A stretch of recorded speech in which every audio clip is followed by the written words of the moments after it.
the student-led demonstrations in Serbia, initially sparked by government corruption following the tragic collapse of a railway station roof in Novi Sad on November 1st, resulting in 15 fatalities, have evolved into a significant national movement.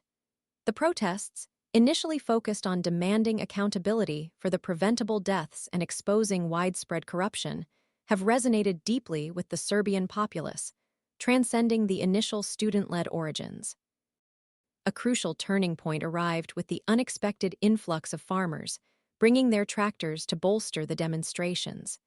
This powerful visual display echoed the momentous events of 2000, when a similar mobilization of farmers and citizens, coupled with a groundswell of popular discontent, ultimately led to the downfall of then-President Slobodan Milošević. The parallel between the current protests and the events surrounding Milošević's removal is striking, yet also reveals crucial differences. The 2000 uprising culminated in Milošević's ouster primarily due to the decisive defection of key elements within the security forces. Their refusal to uphold Milošević's authority effectively shattered his power base, paving the way for his removal from office. In contrast, the current protests, while demonstrating an unprecedented level of popular mobilization, have yet to witness a similar fracturing of the security apparatus. President Aleksandar Vučić, facing an outpouring of public dissent of a scale not seen in recent years, responded to the massive Belgrade demonstration of December 22, a record-breaking 100,000 strong, with a thinly veiled threat.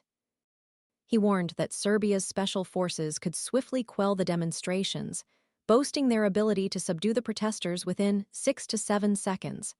However, this blustering threat backfired spectacularly, met with widespread ridicule rather than fear. This unexpected reaction highlights the significant shift in the political landscape. Vučić's bravado, intended to intimidate and suppress the protests, instead underscored his precarious position and the depth of public anger. His failure to deploy the security forces, despite his earlier pronouncements, suggests a careful calculation. He might be weighing the potential consequences of violent crackdowns against the sustained momentum of the protests, the potential for wider unrest, and the international scrutiny such actions would inevitably attract. The sustained and largely peaceful nature of these protests, coupled with their broad appeal, represents a significant challenge to his authority, a challenge he is currently navigating with considerable caution, even as the underlying issues fueling the protests' corruption, lack of accountability, and a widespread sense of societal disillusionment remain unresolved. The sheer scale of public participation and the evocative symbolism of the farmers' tractors, recalling a pivotal moment in Serbian history, suggest these protests represent a potentially decisive chapter in the nation's political trajectory.